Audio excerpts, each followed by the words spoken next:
خانم بۆ گفتوگۆکردن و تاوتوێکردنی پرسێکی گەرم و گرنگ لە دیداری ئەم جارەدا میوانداری دکتۆر عەبدوڵەتیف ئەحمەدم کردووە کە بەڕێزیان مامۆستای زانکۆ و لە هەمان کاتا مامۆستای ئاینیشە هەوڵ دەدەم لەگەڵ بەڕێزیان کۆمەڵێک پرسی گرنگ تاوتوێ بکەم و وەڵامی دروست بۆ پرسیارەکانم وەربگرمەوە.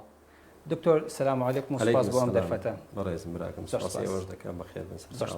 دکتۆر پێم خۆشە سەرەتا لە ڕەوشی تەندروستیتان و دەست پێ بکەم لە دوو سێ هەفتەی ڕابردوودا بڵاو کراوە کە دکتۆر نەخۆشە و هەروە باسکرا کە ڕەوشی تەندروستیتان زۆر ناجێگیرە. ئێستا ڕەوشی تەندروستیتان چۆنە و ئەو کاتە کێشە تەندروستیەکەتان چی بوو؟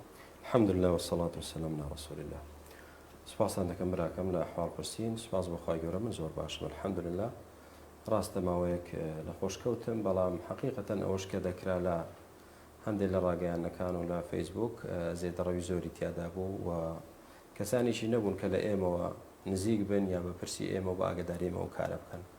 سوپاسی هەمووانە دەکەم بە خەمبوون دوای خێریان کردو الحەمدولله من زۆر باشە. زۆر باشە. دکتۆر لە ئێستادا لە هەرێمی کوردستان یەکێک لە پرسە گەرمەکان ئەو کەمپینەیە کە ڕاگەیاندراوە بۆی کە منداڵ دەبێت بە ناوی دایکیەوە بناسێترێت و بانگ بکرێت. دەمەوێت لە ڕوانگەی شەرعەوە ئەم ئێوە بۆچوونی ئێوە چیەوە ڕوانگەی شەرعەوە شەرعی داڵە سەر ئەم بابەتە؟ برا بەڕێزەکەم بابەتە لە ڕوانگەی شەرعەوە بە تێر و تەسەلی باس کراوە. خوای پەروەردگار لە قورئانی پیرۆزەکەی دەفەرمێ ادعوهم لآبائهم هو أقسط عند الله. مناڵ بانکەن بە ناوی باوکی خۆیەوە ئەوە عەدلە، ئەوە دادپەروەریە لای خوای پەروەردگار و ئەوەش مەسلەحەت و بەرژەوەندی و سەربەرزی مناڵەکەی تیادایە. ئەی کە باوکیانتان نەناسین فإخوانكم في الدين ومواليكم.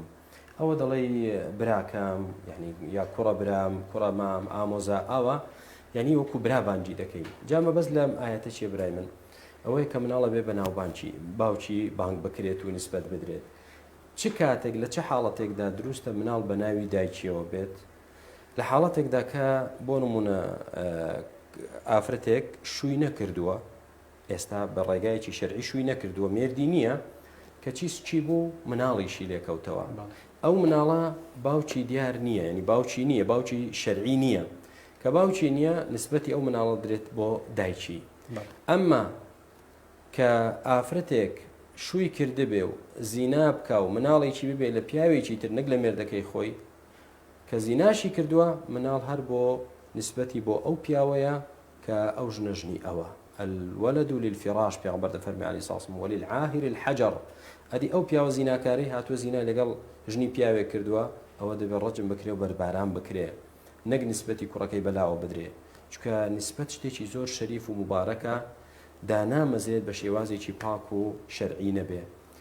جا من لێرەدا سرم لەوە سوڕماوە، یعنی تا لە توانادا هەبێت دەبێت مناڵ بە ناو باوکیەوە بانگ بکرێت. حاڵەتێکە کە بە ناوی دایکیەوەیە ئەویش ئەو ئافرەتەیە کە شووی نەکردووە، ئەو کچەی شووی نەکردو مناڵی دەبێ، مناڵی زینایە و بە زینا نەسەب ثابت نابێت، بۆیە دەبێت بڵێن کوڕی دایکێتی.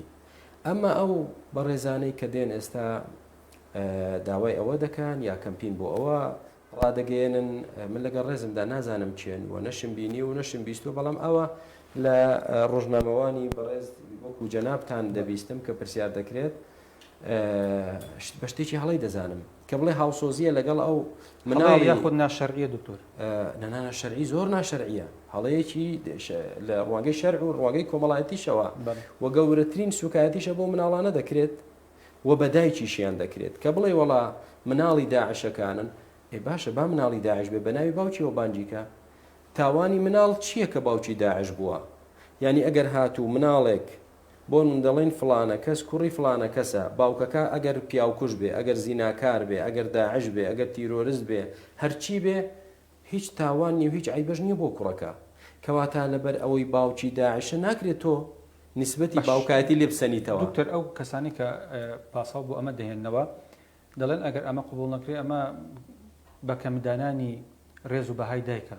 دایک و باوک چ فەرقێکی هەیە تاوەکو بە ناوی باوکی بە ناوی دایکەوە بانگ نەکرێت؟ ئاخر فەرقەکە تێناگەن کە تێبگەن ئێستا تێیان دەگەێنین ئینشاءالله کە بیانوێت تێبگەن. خوای پەروەردگار ئافرەتی بە حەرث ناو بردووە، نیساؤکم حەرث لەکم. خلقەتی ئافرەت و پیاو جیایە لە یەکتر. پیاو بە 1000 ملیۆن ساڵ بژی مناڵێکی نابێت، بەڵام ئافرەت مناڵی دەبێ.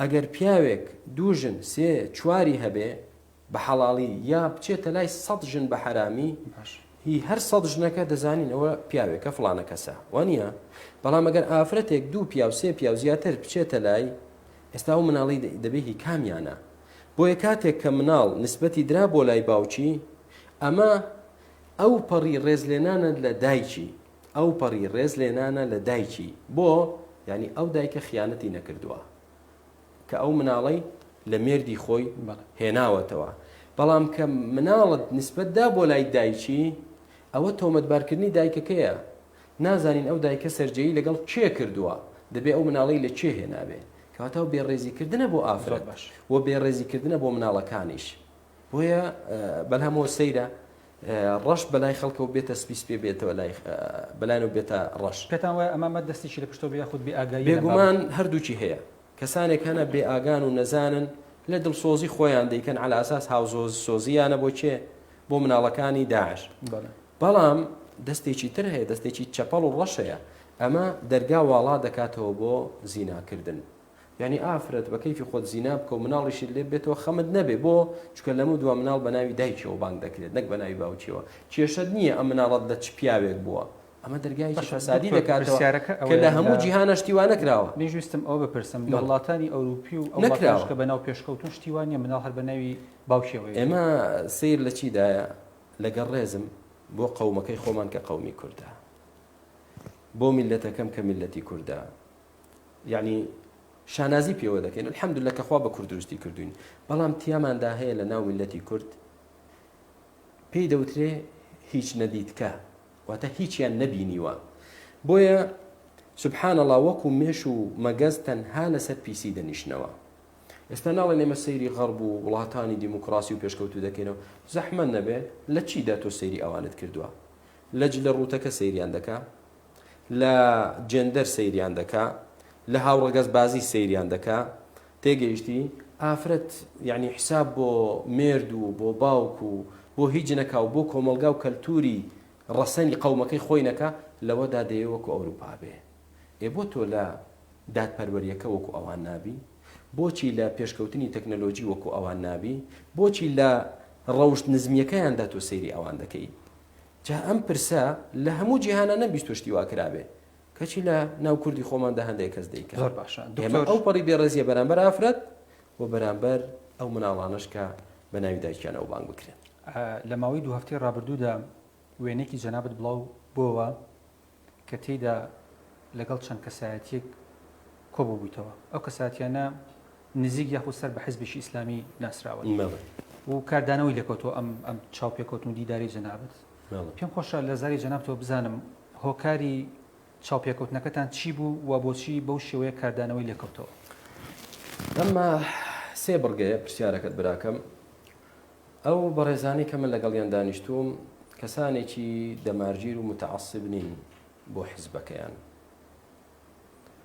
بگرە سەرکردەی حیزبەکەیان کە لە چەند بابەتێکدا پێچەوانەی قورئان و سنەتی کردووە پێچەوانەی ئیجماعی سەلەفی کردووە ئەوان ڕەدیان داوەتەوە کەمە جێگای دەستخۆشی و تەئیدکردن و ینی پشتیوانیکردنیانە لە بڕ و تەقوادا لە چاکەدا کەواتەوە نەبێ متعەسیبێک بێ بڵێ حیزب و تەواو نە الحەمدولله و سوپاس بۆ خوای گەورە یعنی لە زۆرێک لە بابەتەکانی عەقیدەدا ینی هاوڕا و هاوبیرن عەقیدەیان عەقیدەی ئەهلی سونەت و جەماعەیە لە چەند بابەتێک لەوانەیە ڕاجیاوازی هەبێ بەڵام بە تەفاهم و تەحاور و تەناسوح لەگەڵ یەکتر ئامۆژگاری پێم وایە تەئسیری زیاتر دەبێت ئینشاءالله بۆ ڕاستکردنەوەی ینی کە لاریەک هەبێ نەک بە دژایەتیکردن و بە مەبەستەکەتان چی بوو بۆچی کۆبوونەوە ئەمما مەبەستەکەمان ئەوە کەسەکان چێن وتم چێن متعەسیبی حیزبایەتی نین و لەوانن کە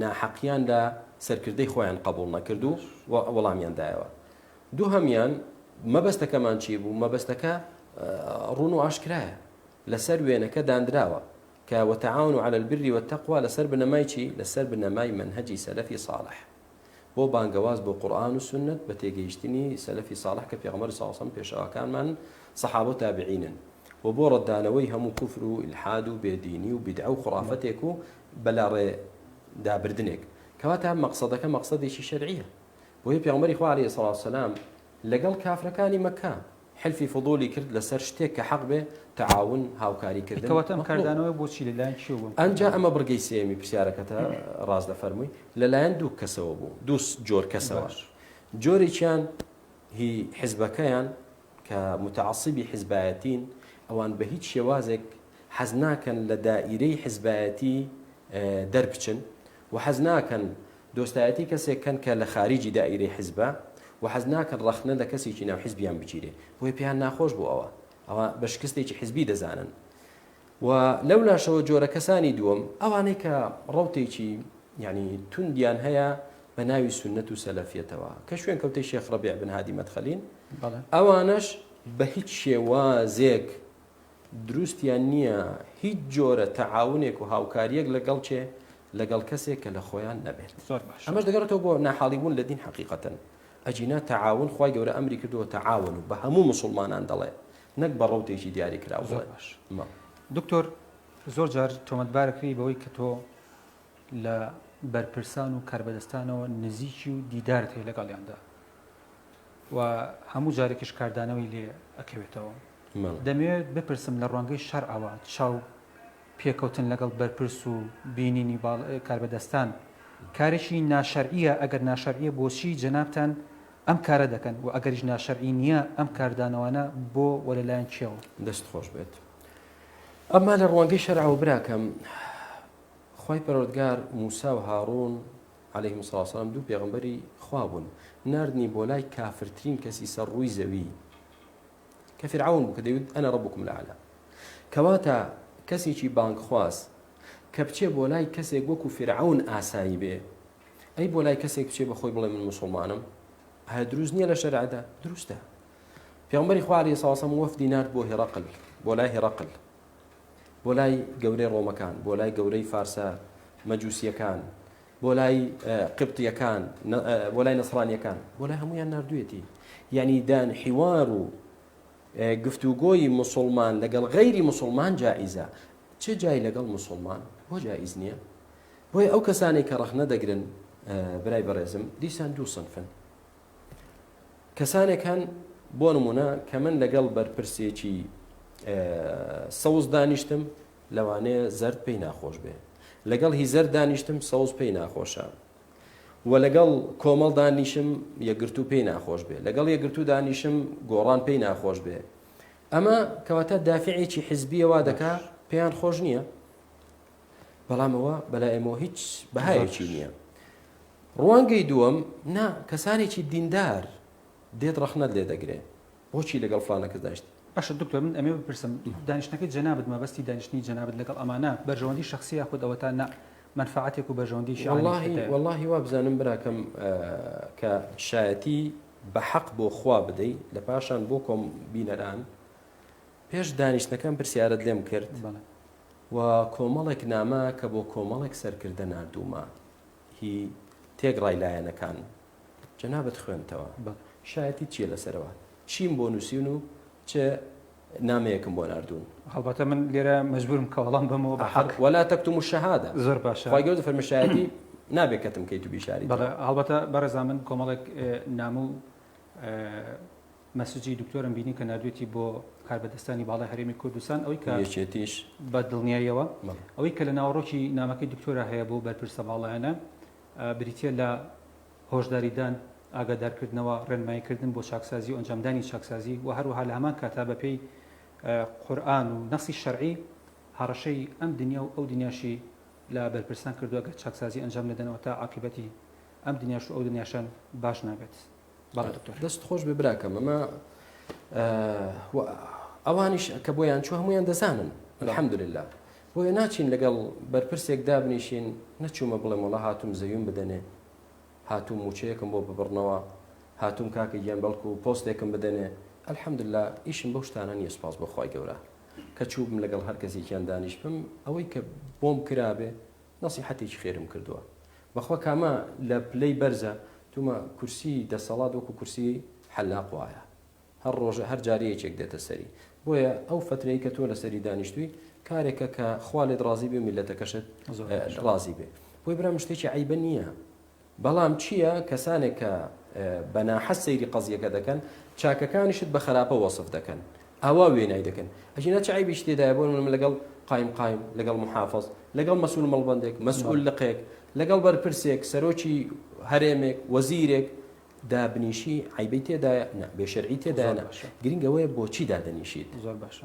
وە سەیریش لەوەدایە هەرچی لایەنی ئیسلامی و ئەلمانیا شەو ڕۆژ سەردانی یەکتر دەکەم لەگەڵێک دادەنیشن هەمووی ئاساییە بەڵام ئەوەی من سەیری کە چوو لەگەڵ فلانە کەس و فلانە کەس فلانە کەس دانیشت بۆ ئێوە ڕەوایە بۆ من شوورەیە و عیبە زۆر باش ئێمە نەعەدالەتیە پێم خۆشە پرسم بۆچی لە منهەجی سەلەفیەت لات داوە بۆ تۆمەتبارەکەی بەوە و بەڵگەژ هێننەوە بۆی کە تۆ خلافی فتواکانی شێخ ڕەبیع مەدخەلیت کردووە وەڵاهی براکەم سەرەتا منهەجی سەلەفی منهەجێکی حیزبی نییە باش منهەجی سەلەف بۆی تێگڕای دوور و نزیک تێبگا سەلەف وشەیەکی عەرەبیە بەمانای پێشین دێ یعنی ئیسلامەتیەکەمان دەبێت ئەو ئیسلامەتیە بێ کە پێشینەکانمان پێغەمبەر سەڵام سەحابە لەسەری بووە ئەو منهەجی سەلەفە کەواتە حیزبێک نییە من دروستم کردبێ یعنی دەڵێم ئێمە ناکرێ ئیسلامەتی هەر کەسەمان بین لێکدانەوەی خۆمانی بۆ بکەین ئەو کاتە دەبێتە هەزار ئیسلام نەگەژەوەی کە وەڵامی پرسیارەکەم بیتەوە هەر خۆی لەخۆ ئەم تەسمێت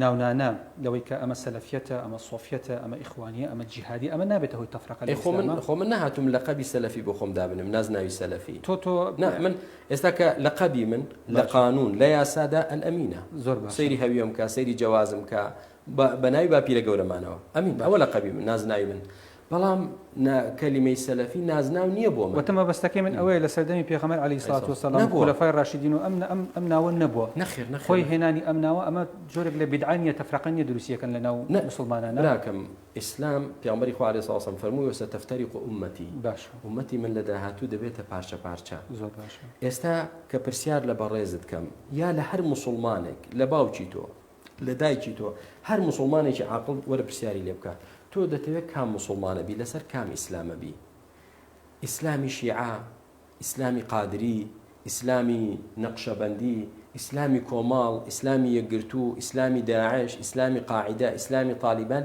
یا ئیسلامی پێغەمبەر صلی الله علیه و سلم و سەحابە و تابعین باش مش پرسیارەکەم دەڵێ چی جارێ تەنها بۆچی ئەوەندە ناوترێ و بڵێن سەلەفیەت لە چەمکێکە کورتیەکەنەوە تا آخر کلمەی سەلەفی یعنی پێشین کاکە من ئەو ئیسلامەتیانم ناوێن کە دروست بوون سەریان هەڵدا و هەر یەکە بۆ گوێرەی بۆ چوونی خۆی دروستی کرد ئەو ئیسلامی پێشینم دەوێت کە پێغەمبەر هێنای لەلایەن خواوە کە ئەبوو بەکر و عومەر و عوتمان و عەلی لەسەری بوو کە سەحابە لەسەری ئەو ئیسلامەتی پێش گۆڕانکاری جا ئایا ئەمە نابێت دینی هەموو مسلمانان بێت بۆ لە سەلەفیەت لاداوە وڵا کە لە سەلەفیەت لام دابێت ئەوە خۆم بە گومڕا دەزانم خۆم بە کەسێکی لا دەردەزانم بەڵام سەلەفیەت من بە دینی خوای دەزانم چۆن بەڕەوای دەزانم لێی لادەم ئەمما وەکو خۆت وتت لە کۆمەڵێ فتوای زانایەک کە ڕەبیع بن هادی المەدخەلیە لام داوە ئەومانە ئەوە نیە لام دابێت لە ئیسلامیان لە سەلەفیەت ئەو فتوانەی ئەوم بەلاوە توندە یعنی حقیقەتەن یعنی نا سەرخستنی سنەتە نە سەرخستنی ئیسلامە نە برایەتیش بەیەکەوە دەهێڵێت من ئەوانم واز لێ هێناوە و لی دوورکەوتومەوە لەگەڵی نیم وەڕەدیشی یەدەمەوە بەڕەوای نازانم کەواتەمانەوە نی من وازم لەو منهەجە هێنابێت کە پێغەمبەری خوا عەلەیهی سڵام لەسەری بوو خۆ پێغەمبەری خوا نییە دکتۆر پێشتر کۆمەڵێک فتوا و بیر و بۆچوونت هەبوو کە ئێستا گۆڕانکاریان بەسەرهاتووە بۆ نمونە بابەتی وێنەگرتن کە پێشتر پێتان جایز نەبوو بەڵام ئێستا بە شتێکی ئاسایی ئەزانن ئەمە گۆڕانکاریە لە منهەجەکەی توە یاخود لە خوێندنەوە و تێگەشتنی تۆ لە داقە شەرعیەکان براکەم ئیمامی شافعی ڕەحمەتی خوای گەورەی لێبێ ئەو زانا گەورەیە باش دوو جۆر فتوای هەبوو فتوای قەدیم و جەدید لە عێراق بوو شتێک کە چۆ مەسر شتێک لە إمام أبو حنيفة رحمة إخوة يقول لي بدأ فرمين نقول القول اليوم ونتراجع عنه غدا يعني آساية كسيك أهل فتوى به أهل علم به مثلا أمره حديثي جي بينا جيشت وسبيني وحديثي بيدقا يا حديثي كي بيجيشت وبلام لتي جيشت نكدا شوازك حالي بو دواتر كزياتر لسري دخوينتوا فتواكي خوي بقوري أو عيبني إنسان لفتوايا كهلبي بقرته بو راستي ئەوە هەڵەیە ئینسان بڵێ وەڵام من لە قسەی خۆمدا نابەزم بۆیە کە من لە مۆزوعی وێنەگرتن جاران بە حرام زانی ئەمڕۆ بە حرامی نازانم کە من لەو مەسەلەیە پەشیمان بوومەوە ئیمامی شافعی لە دەیان مەسئلە پەشیمان بووەتەوە، ئەبوو حەنیفە لە دەیان مەسئلە، ئەلبانی لە دەیان حەدیث و سەدان حەدیث کە پێشتر و توێتی صحیحە دوای دەڵە ضعیفە و توێتی ضعیفە دەڵە صحیحە. کارێکی ئاسایی براکەم لە ڕوانگەی علمیەوە نە بە عیب دادەندرێ نە بەبێ شەرعی. بەڵام کەسانێک کە تێناگەن لەو قەزیە دەڵێن وڵاوە دینەکەی گۆڕی منهەجەکەی گۆڕی کابرا گۆڕا، وانێ برام تێگەیشت، یعنی فتوا دەگۆڕێ بە جوێرەی زەمان، بە جوێرەی مەکان، بە جوێرەی تێگەیشت. زۆر باشە دکتۆر، ئێستا ڕوتێک پێیا بۆ لە هەرێمی کوردستان بەڕاست و بە چەپە خەڵک تەکفیرەکەن تەنانەت بە جەنابی شتانەوە. بەستم هەیە بپرسم بەستم ئەوەیە ئاخۆ ئەمە ئەم بنەما شەرعیەکە داوامان لێکە لیتوخرج الناس من الظلمات إلى النور یا لترسل الناس إلى الظلمات. ئەڵاوان بەعکسەوە دەیان براکەن. پێغەمبەر عليه الصلاة والسلام دەفەرمێ من قال لأخيه يا كافر فإن كان كما قال وإلا حار عليه. باش هەر کەسێک بە مسلمانێک بڵێ کافر وانە بێ بخۆی دەگەڕێتەوە. ئەوانە دایکی خۆیان بە کافر دەزانن، باوکی خۆیان بە کافر دەزانن، ئومەتی ئیسلامی بە کافر دەزانن، وە کێشەی ئەوانیش بەس لەگەڵ مسلمانە. خۆ دکتۆر پرسیارەکەش ئەوە یاسا خەڵک تووشی دوودڵی بوو، عنی ئەگەر بەپێی ئەم پێوەری ئەوان بێ مسلمان نییە. بۆیە براکەم کێشەی ئەوان لەگەڵ مسلمانە، کێشەی ئەوان لەگەڵ کافر نییە. بینیمان داعش وازیان لە ئەمریکا و لە بەریتانیا و لە ئیسرائیل و لە سین و یا لە هەمووی هێنا هاتن لە عێراق و لە سووریا، دوو وڵاتی مسلمانن. لەو دوو وڵاتە دەستیان پێکرد بە جهودی خۆیان و نەشاطی خۆیان و سەربڕینی مسلمانان. يدعون أهل الأوثان ويقتلون أهل الإسلام. واز لكافر دينن مسلمانيش دكوجن أو إشيانه پیغمبر عليه الصلاة والسلام دفرمه من خرج من أمتي على أمتي يضرب برها وفاجرها ولا يتحاشى من مؤمنها ولا يفي لذي عهدها فليس مني. هر كسك لأمتكي من درجة بسر أمتكي من دا، يعني خروج لأمتكي من بكاد جاءتي أمتي إسلام كا لچاكو لخرابي بدا ئیماندار نەپارێزێت و غەیری ئیمانداریش جوولەکەیە گاورە هەرچی هەیە بەڵێن و پەیمانێکی هەیە لەگەڵ مسلمانان، ئەو بەڵێن و پەیمانە نەپارێزێ و خوێنی ئەو جوولەکە و گاورەش نەپارێزێ دەفەرمێ فەلەیسە منی، لە من نییە. ئەمە لە صحیح مسلمدا لە من نییە. بۆیە ئەمانە براکەم نە بەڵێن و پەیمان دەپارێزن لەگەڵ غەیرە مسلمان، نە حورمەتی ئیمانی ئیمانداریش دەگرن. بۆی پێغەمبەر صلی الله علیه و فەرمووی ئەوانە لە من نین. بۆی ئەمانە براکەم لە سنەتی پێغەمبەر دوورن، لە دینی پێغەمبەری خوا صلی الله علیه و سلم دوورن و گوناح و زوڵمە پێیان بوترێ ئەمانە جیهاد دەکەن یا ئەمانە سەلەفی جیهادین. حاشا ئەمە سەلەفی خەواریجیە. دکتۆر ئەوەندەی من ئاگادار بووم لە ماوەی ڕابردوودا بەهۆی فتواکان و بەهۆی وتارەکانی جەنابتانەوە کۆمەڵێک گەنج ئەو کاتێ لەناو داعشا بوون گەڕانەوە بۆ هەرێمی کوردستان. زۆرێکیش هەر نەچوو ئەلحەمدوللا. زۆر سپاس. کەواتە ئێوە چیتان کردو بۆی کە ڕەدی ئەم ڕەوتە بدەنەوە و مەترسیەکانی ئەمانەت چین ئەگەر تەشە نەفسن؟ براکەم ئێمە ئەوەی کە کردومانە سەرەتا واللهی مەبەستمان ڕەزابوونی خوایە، دووهەمیان مەبەستمان پاراستنی خوێنی ئەو گەنجانە خۆیانە، سێهەمیان مەبەستمان پاراستنی خوێنی خەڵکی بێتاوانیشە. یەکەم کە دەڵم بۆ خوا کردومانە نەک ئێمە دەوڵەتێک یا حکوومەتێک یا حزبێک هاتبێت ئێمەی تەوزیف کردبێ بۆ ئیشە، بەخوا بۆ خوا دەیکەین. دووهەم ئەوەی ئێمە کردومانە لەگەڵیان سوودی بە خودی خۆیان گەیاندووە. کابرا بەهۆی ڕوونکردنەوەی ئێمە ویستوێتی بچێتە ناو داعش نەچووە قازانجی کرد الحەمدولله، دەستی نەچۆ خوێنی مسلمانان، خوێنی خۆشی بە بەلاش نەڕژا یا لە ناویاندا بوازی لە هێناون و گەڕاونەتەوە الحەمدولله قازانجی کردووە. وی ئەو حەدیسی کە پێشتر باسم کرد پیامبەر صلی الله علیه و فەرمووی ئەوانە لە من نین، وی ئەو حەدیسە شمولی نەکات لله الحمد، کەواتە سوودی خۆیانی تێدا کە تێبگەن. هەڵا لە دین گەیشتون دەمانەوێت بۆیان ڕاستکەینەوە کە ئێوە بە هەڵەدا چوو براکەم. حیزام ناسفێک پشتێنێکی تەقینەوەی TNT لە خۆت دەبەستی دەچیتە ناو بازاڕی خۆت دەتەقینتەوە، وەڵام من دەمێنی ئەوڕۆ لەگەڵ پێغەمبەر صلی الله علیه و سلم نان بخۆم، وەڵام مەزان لەگەڵ ئەو نان دەخۆ، وەڵا چیتە ناو جەهەنەمەوە بە نەسی حەدیثی پێغەمبەر صلی الله علیه و سلم. ئەمە چ عەقڵێکە و چ دینێکە؟ جا پێویستە بۆیان ڕوونکەینەوە کەواتە هەم ئەوانمان پاراست هەم سوودی شەیە بۆ کۆمەلگاش براکەم. چونکە ئەگەر بێت و ئەوانە دەست هەڵگرن لەو فکرەتون ڕەویتە کۆمەلگا لە ئەمن و ئاسایشدا دەژی، ئەجینا کەس لە خۆی ئەمین نییە برای بەڕێزم. بۆیە الحەمدولله چی توانیومانە کراوە لله الحەمد والمنە، بەڵام لەگەڵ ئەوەشدا کەسانێکی ناحاڵی ناتێگەیشتوو کە ڕیشمان دەبینی ئەمانە داعشن، ئەمانش داعشن فەرقیان نییە. یعنی سبحان الله مەثلێکی کوردی دەڵەوەی سمێڵی سوور بۆ هەمزاغا نییە، مەثلێکی کوردی شەیە زۆر قورسن ناگوترێت، یعنی فڵانەشت بە فڵانەشت دەناسێتەوە، یعنی عیبە. ئینسان پێویستە عەقڵی بخاتە هۆش، تۆ سەیری ڕوخسار مەکە کاکەوەی ڕیشی هەبوو کەواتە یەک تێگەیشتنە، ئەوەی ڕیشیشی نەبوو ئەمانش یەک تێگەیشتنە. ئەمە غەڵەت زۆر غەڵەتە.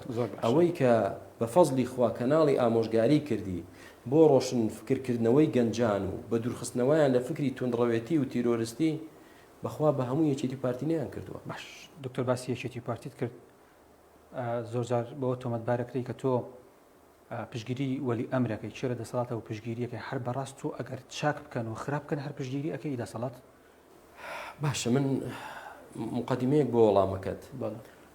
ئێمەی کورد لە دیدی تورکیا خراپی نییە باشین، یعنی باش باسمان دەکا یا خراپ، ئێران باش باسمان دەکا یا خراپ، شیعەی عێراق باش باسمان دەکا یا خراپ، وەکو خۆمان دەمانەوێت ئاوە وەسفمان دەکەن نەخێر. کەواتە ئەمە قاعیدەیە. چۆن تۆ حەز ناکەیت لە بۆچوونی دوژمنەکەتەوە وەسف بکرێت حکمت لەسەر بدرێت، ئاواش خۆت لە بۆچوونی ناحەزانەوە وەسف لەسەر کەسێک مەدە. تۆ بێ بڕیار لەسەر من بدەیت لە ڕوانگەی هەڵسەنگاندنی کەسانێکی نەفام یا ناحەزەوە دەڵێنەوە ناداتپەروەریە زۆڵمان. ئەی بۆ نایە سەیری وتارەکان و دەرسەکان و قسەکانمان و هەڵوێستەکانمان بکەیت لەوەوە کەسایەتی من دەربێنیت و وەسفی لەسەر بکەیت و بڕیای لەسەر بدەیت. یعنی نەمبێت لەوانەیە 4000 سەعات وتاری جومعە و دەرس و محاضەرە و کۆڕ و ئەوانەم هەیە کە هەمووشی پەخش کراوە، جای ڕاستە خۆ یا دواتر وەرە سەیری کەم زەحمە نەبێ لەکوێدا من وتومە پشتیوانی دەسەڵاتدار بکەن لە زوڵمدا لە گەندەڵیدا لە ناحەقی. باشە بەڵام لەگەڵ ئەوە ئابەدەژی خۆپیشاندانی دژەوەی ناڕزای بەسەر چاو باسیەوە دەکەم. بەردەوام قسەی من ئەوە بۆ حەدیثی پێغەمبەر بێناوەتەوە عەلەیهی سڵاو وسەلام لا طاعة لمخلوق في معصية الخالق. نابێ گوێڕاڵی هیچ دەسەڵات و سەرکردەیەکەی لە تاوان و گوناه و خراپەدا گوێڕاڵیان مەکەن. نابێ گوێڕاڵی بکرێت لە خراپەدا. ئەی لە چاکەدا لە چاکەدا بڵێ وەڵام لە چاکەدا گوێڕاڵی ناکەم. کاکە یەکێ لەو چاکانە بۆ نمونە قانونی مرور بۆ دادەندرێت کاکە لەو ڕێگایە دەبێت لە 100 بڕۆی. ئەگەر بە قسەی بکەم یعنی بۆ نمونە مدیری مروری سلێمانی یەکێتیە، ئەگەر من بە قسەی بکەم یعنی من پیاوی یەکێتیم کاکە مەشتێکە مەسلحەتە کەوتوێتی ئەم ڕێگایە نابێت لە 80 زیاتر بڕۆی، ئەمە نابێت لە 100 زیاتر بڕۆی، فلان تەرتیباتە ئاوە. لە چاکەدا هەر کەسێک ئەگەر عەبدێکی حەبەشی بێ ئەمڕۆ کوردستان بەڕێوە بەرێ دەڵێن لە چاکەدا بە قسەی دەکەین لە خراپەدا بە قسەی ناکەین. ئەمما بۆچی خۆپێشاندان برا بەڕێزەکەم ئینسانی عاقڵ دوو جار لە کونێکەوە ناگەزرێت. لا يلدغ المؤمن من جحر واحد مرتين. ئێ باشە بەرهەمی خۆپێشاندانمان بینی نەک جارێک 10 جار بینیمان و نەک لە وڵاتی خۆمان لە وڵاتانی تریش بینیمان. لە سووریا بە خۆپێشاندان دەستیان پێکرد بەچی تەواو بوو؟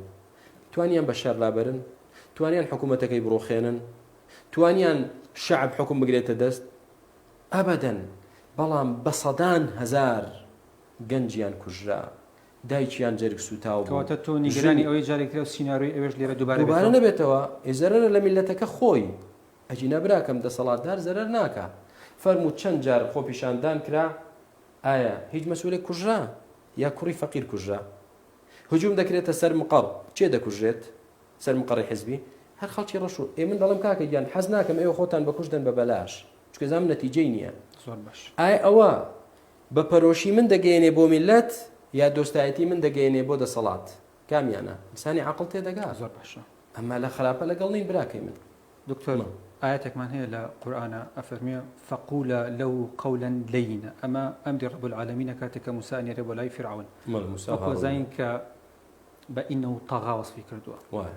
بەڵام ڕەوتێک هەیە لە داعی و لە بانخواز پێیان وایە ئەگەر مەسەلەن تۆ گلەیەکت هەبێ لە دەسەڵات ئەگەر جینە و نەدەی و تەشیر نەکەیت و بە توندی قسەنەکەی ئەمانە قوڕیان لەگەڵ دەسەڵاتی پێم خۆشە سەرنجی جەنابەت هەم لەسەر ئاەتەکەی قورئان هەمیش لەسەر ئەو ڕەوتە بزانم. براکەم من لە وتارێکی جومعەدا باسیەوەم کرد. دوو جۆر بانکخواز هەیە، بانکخوازی شەرع و بانکخوازی شارع. بانکخوازی شەرع بە گوێرەی شەرع قسە دەکات بەجوڵێتەوە، حەقی نییە شارع تووڕە بێ یا ڕازی بێ. شەرع چی دەوێت ئەوە دەڵێ و ئەوەش لە مەسلحەتی شارعەکە تێبگەن. بەڵام زۆر جار شەقام شارع یعنی شەقام، زۆر جار شەقام بە شەرع ڕازی نییە. دەکرێ واز لە شەرع بێنین بۆ شەقام، بۆ شارع ناکرێت. کە من داوا دەکەم لە خوای چێکم لەوانەی بە گوێرەی شەرع قسە دەکەم. جا هەندێک جار شەقام پێی ناخۆشە، هەندێک جار شەقام لێی ڕازیە، هەندێک جار فلان حیزبە پێی خۆشە، حیزبەکەی تر پێی ناخۆشە، هەندێک جار بەعکسەوە گوێم لێ نییە چێت تووڕە دەبێت چێت پێی ناخۆش. دەمەوێت شەرع بە گوێرەی شەرع بێ کە ڕەزابوون ڕەب العالەمینە، ئەوەش لە مەسلحەتی خەڵکدایە. کۆمەڵی دووەمی بانکخوازان و وتاربێژان و ئەوانەی کە دەنووسن و شت دەڵێن نە، ئەوانە عایدی شەقامن، عایدی شارعن. سیر دەکا بزانێ شارع بە چ شتێک لایکی زۆری بۆ دەکات، معجب دەبێ پێی پیایدا هەڵدەڵێ، بە مەردی دەزانێ دەچێ ئەوە دەکات. حەقی نییە پێچەوانی شەرعیان نا. ئەوەیە براکەم ئێستا ئێمە جیرۆدەی ئەوە بووین، کۆمەڵێک ڕموز پەیدا بووە ناوی بەرز و لە ناو خەڵک بە مەرد و بەچی وچی، بۆ چونکە بە گوێرەی شارع و شەقام قسە دەکا و لێدوان دەدا. حەقی نییە پێچەوانی شەرع بەیان نا. خەڵکیش خەڵکی دڵگەرم و حەماسی و عاتفی چێ بە مەرد و چاک و ئازادە بینێت؟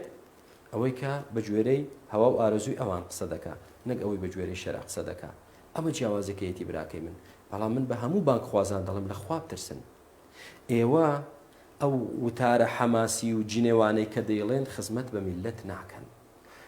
یەکێکیان لە ئەوروپا دانیشتووە و هانی خەڵک دەدا دەی مزاهرە بکەن و سووتان و کاولکاری بکەن، بۆ خۆت نایتەوە بیکەی، بۆ کوڕی خەڵک بەکوش دەدەی. یەکیشتر لێرە لە سلێمانیا لە هەولێردا دەنیشی کوڕەکانی ناردووە لە تورکیا و بریتانیا و ئەوروپا و ئەمریکا و ئێران دەخوێنێ منداڵەکانی ئەو، لێرەش قوتابخانە نەمێنێ و کاول بێ و ژیان نەمێنێ و هانی خەڵک دەدا.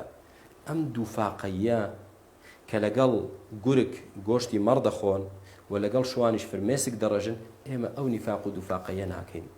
ڕێک و ڕەوانین، چێ تووڕە دەبێت، چێ ڕازی دەبێت، کێشەمانێ دەمانێت خوا ڕازی بێ و خزمەتی میلەتەکەمانکەین ئینشاءالله. دکتۆر لە تۆزێک بەدەر لە بابەتە دینەکە بچینە لایەنە سیاسەکەت خۆشزانانی ئێستا سیاست هەموو جونگەیەشی تەنیوە. لە کاتی گەڕانەوەی تالیبان بۆ سەر حکم لە ئەفغانستان بەشێک لە حیزبە ئیسلامیەکان هاوسۆزی و پاڵپشتیشیان بۆ دەربڕین. پێم خۆشە بزانم بۆ چوونی جەنابەت چێ لەسەر ئەم پرسە. وەڵاهی من لە کەس مەسوول نیم چیان و تۆ چیانەوە تۆ براکەم، بەڵام من ئەوە دەڵێم هەر لە هەر کوێیەکی دنیا ئیسلام سەرکەوتوو بێت و مسلمانان سەرکەوتوو بن، من بەهی خۆمی دەزانم و شانازی پێوە دەکەم و دڵم پێی خۆشە. بەڵام دەبێت جیاوازی بکەین لە بینی سەرکەوتنی ئیسلام حەقیقەتەن بەڕاستی و سەرکەوتنی مسلمان بەڕاستی و لە بینی یعنی سەفقەیەک و پیلانێک و نەخشەیەکی نێودەوڵەتیش کە خوا دەزانێت عاقبەتی چی دەبێت.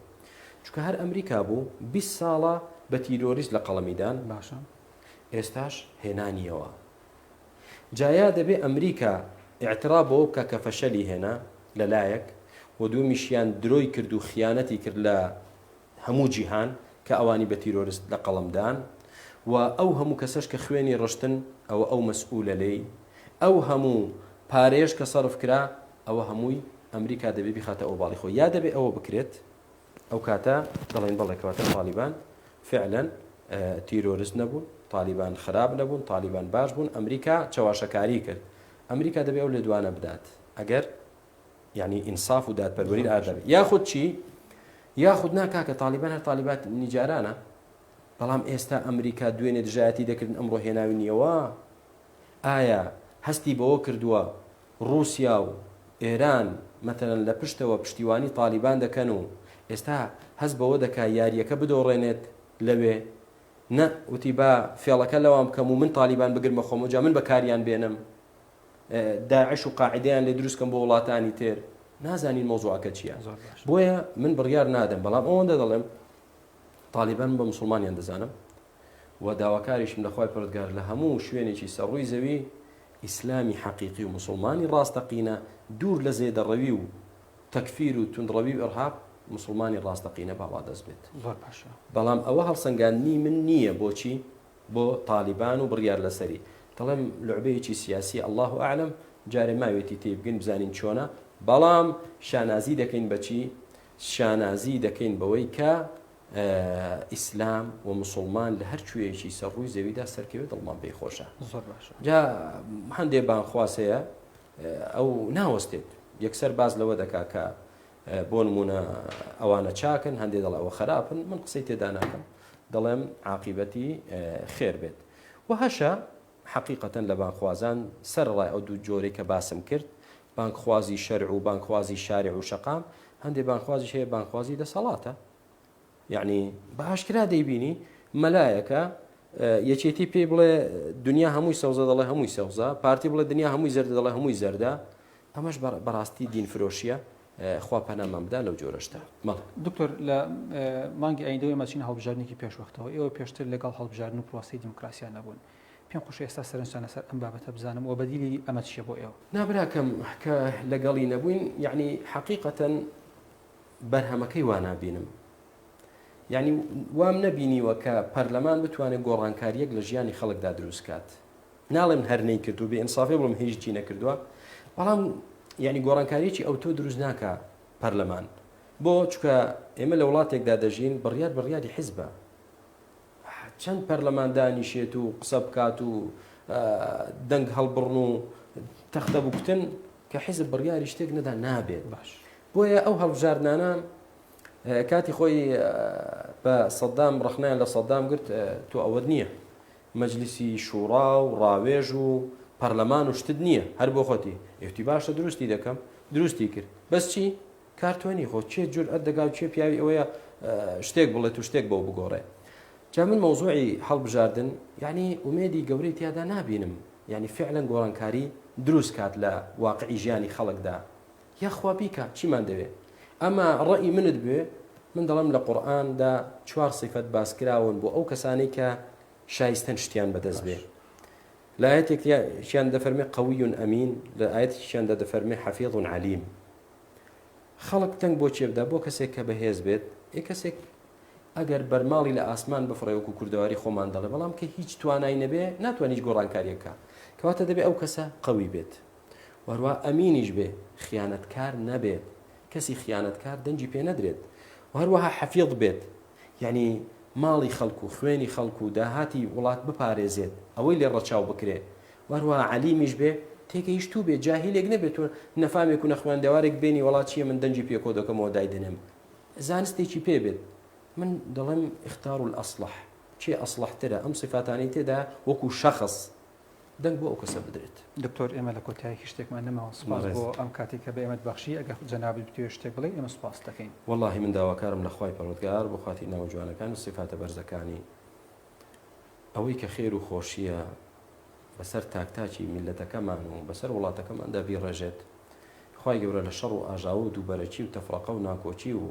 خراپە بە دوورمان بگرێت یا رب العالمین ئەو کەسانەی کە نیەتیان خێرە لە بەڕێوەبردنی وڵاتدا و نیەتیان خزمەتکردنی میلەتە و دەستپاک و دەمپاک و داوێن پاکن یا ربی خوای ئەوانە باڵا دەستکەی یا رب العالمین ئەوانەش کە نیەتیان شەڕە نیەتیان خراپەیە نیەتیان چەوسانەوە زۆڵ مستەمە خوای گەورە بە دووریان بگریت و میلەتیش ئیسراحەت پێ بکەیت و ئەمن و ئیمان لە ناوماندا قەرار پێ بگری بۆ خاتی ناو جوانەکانت و سپاسی ئێوەش دەکەم براکانم سپاسی بینەرانی بەڕێزیش دەکەین زۆر سپاس الحەمدولله وسڵام بەڵێ بەڕێزان بەم شێوە هاتینە کۆتایی دیداری ئەم جارە تاوەکو و دیداری ئایندا خواتان لەگەڵ